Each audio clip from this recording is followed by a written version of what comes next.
कि आपको याद होगा कि मैं ना दोनों चीज़ों को हमारा आपको आवाज़ आ रही है? देखें जी, हमने जो बगैर डेटाबेस की एक्टिविटी है ना, अगर आपको याद हो तो ज़रा देखिएगा कि उसके अंदर भी हम 3 वेरिएबल लेते हैं और उसमें वैल्यू डायरेक्ट एक्सएमएल से उठा लेते हैं। ये देखो, ये एक्सएमएल से डायरेक्ट वैल्यू उठा के 3 वेरिएबल में रखते हैं और हर बटन की क्लिक के ऊपर उस वेरिएबल को एडेड टेक्स्ट बॉक्स में शो करवा देते हैं। इस बात की तो समझ है ना, ये और ये? हेलो, हाँ जी, इसकी समझ है ना? बोलो, दोनों बोलो। हाँ जी, तो बाइनरी सर्च डिटेल में हम क्या कर रहे हैं कि हम ये तीनों वैल्यूज डाटाबेस से ले रहे हैं। ये देखें, हमने वही 3 वेरिएबल हैं, लेकिन इस दफ़ा हम एक्सएमएल से नहीं ले रहे, हमने डाटाबेस में सर्च करके कर्सर में रखवाया और कर्सर में से हमने वो वैल्यू इन 3 वेरिएबल में रखवाई। और उसके बाद वही काम है कि जी हम क्या कर रहे हैं, ये वीडियो वाली एक्टिविटी है और ये होम वाला बटन है और ये इंट्रो वाले बटन पे उस वैल्यू को शो करवा दिया और ये सूडो वाले बटन पे उसको शो करवा दिया और ये सर्च वाले पे उसको शो करवा दिया। ठीक है, और ये जो फंक्शन है, ये देखें, ये फेवरेट का जो बटन, जब आप फेवरेट के बटन पर क्लिक करें तो फिर हम इसको ऐड करवा रहे हैं। समझ आ रही है? हाँ जी,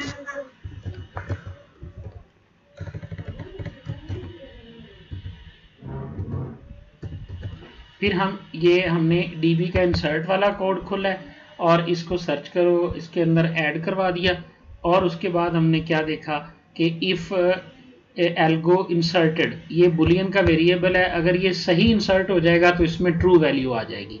हमने अपने कोड में लिखा हुआ है, डेटाबेस हेल्पर की क्लास में जाके देख लो कि जब ये वैल्यू सही इंसर्ट हो जाएगी तो वैल्यू ट्रू जाएगी वापस, अगर -1 आएगा तो फिर फॉल्स जाएगी।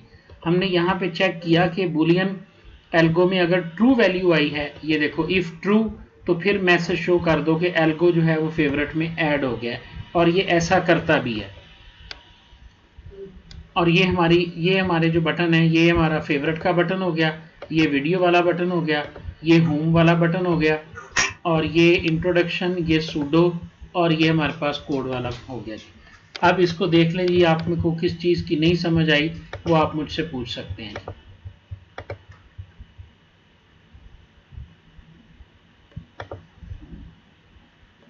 जी।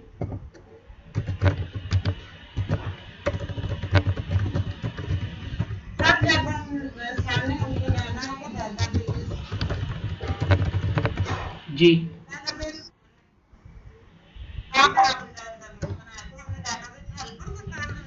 हाँ जी, आपने डेटाबेस हेल्पर की क्लास को खोल के दिखाना है कि इस क्लास के अंदर हमारी डेटाबेस क्रिएट हो रही है। ये जो डेटाबेस को खोल के दिखाना है ना, ये चूंकि इन कंप्यूटर्स पे नहीं चल रहा। वैसे तो ये जो SQL लाइट की डेटाबेस है ना, इसको खोलने का तरीका नहीं चल रहा इनके ऊपर ना, वो जो बड़े कंप्यूटर्स होते हैं ना उनके ऊपर चलता है। यहाँ से ये नज़र आती होती है AVD मैनेजर के ऊपर ना, हम AVD मैनेजर को जब चलाते हैं, जब आपका एमुलेटर चला होता है तो वहाँ से आप अपनी डेटाबेस को यहाँ से खोल के देखते हैं, लेकिन इस पर नहीं चल रहा है, ये अभी तक किसी पे भी नहीं चला, वो खुद देख लेंगे। आपने यहाँ से उनको शो करवाना है कि ये हमारा कोड है सारा, जो डेटाबेस को क्रिएट करता है, टेबल्स को क्रिएट करता है, और ये फंक्शन पहले टेबल में डाटा दाखिल करता है, ये दूसरे में दाखिल करता है, और ये फंक्शन वापस लाने के लिए डाटा को गेट करता है, ये दूसरा गेट करता है। और ये आप दिखा रहे हैं ना, ये देखो बाइनरी सर्च में अगर आपको रिजल्ट नज़र आ रहे हैं तो इसका मतलब है कि आपका डाटा ये कहाँ से आ रहा है। ये देखो ना, ये लाइन कहाँ से डाटा लेके आ रही है, डाटाबेस से ला रही है ना,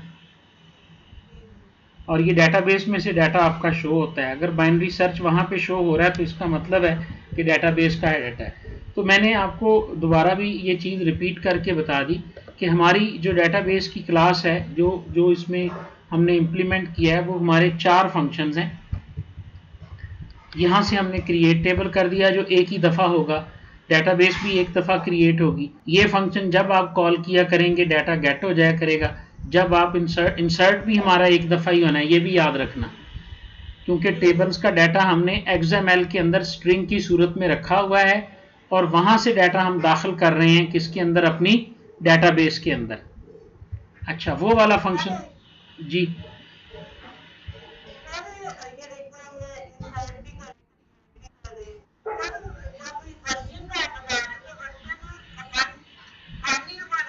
आप हाँ, आपका वन ही रहना है, आपका वन ही रहना है, लेकिन वो पूछ सकते हैं ना वर्जन 1 का क्या मतलब होता है, 1 और 2 का।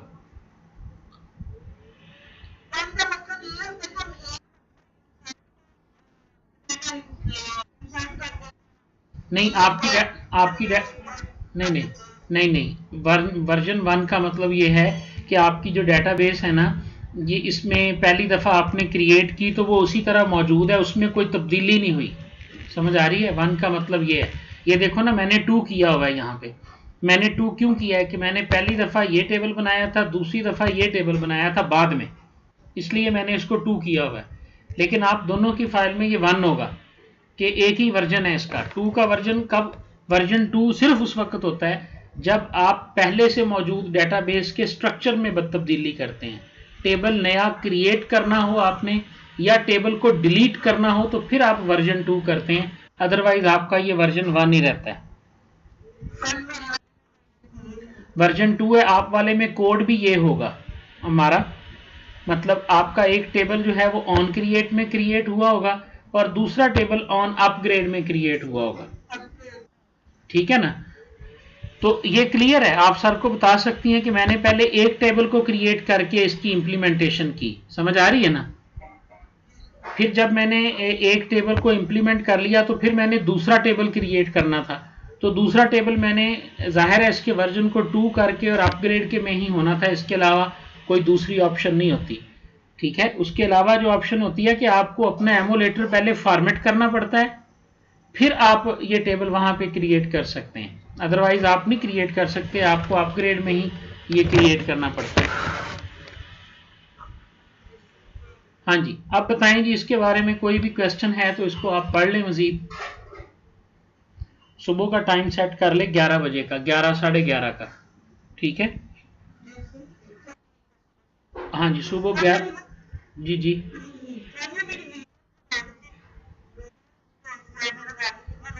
वो वीडियोस, अब अगर आपका मुझे कुछ समझ नहीं आ रही, मैं कोशिश करता हूँ इसको देख के ना, इसको क्लोज करके ना, आप मुझे टीम व्यूवर का पासवर्ड दें, मैं देखता हूँ वो वीडियोस क्यों नहीं लग रही, क्योंकि बिल्कुल ओके चल रही है। ये आप ही की ऐप खोली हुई है ना? हाँ जी, इसमें देखो ये आपका ये मेन आ गया, ये रिसोर्स आ गया और ये रा आ गया, ये वीडियोस हैं इसके अंदर सारे ना।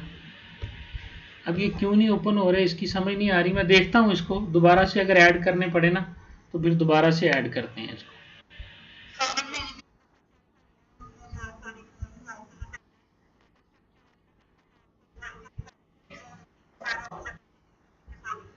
मैंने आपसे रिक्वेस्ट की थी कि आप उनको देख लेना सबको, ठीक है ना? तो सिर्फ नाम ही लिख के मुझे बताने थे ना कि ये में नहीं है, और फिर अगर आपको समझ आ गई हुई है वो इंटेंट वाले कोड की, तो आपको चाहिए था कि वो इंटेंट वाला कोड उसमें खुद लगा लेते। ठीक है, अगर आप नहीं लगाते तो मैं उसको चेक कर लेता हूँ। ठीक है जी, ओके जी। अब आप टीम व्यूवर का पासवर्ड मुझे शेयर कर दें जी। ठीक है? उसके बाद ये वीडियोस मैं अपलोड कर रहा हूँ, इनको अपना ईमेल एड्रेस मुझे स्काइप के ऊपर भेज दें, ये मैं वीडियोस आपके साथ शेयर कर देता हूँ, इनको दोबारा आप देख लीजिएगा। ओके जी।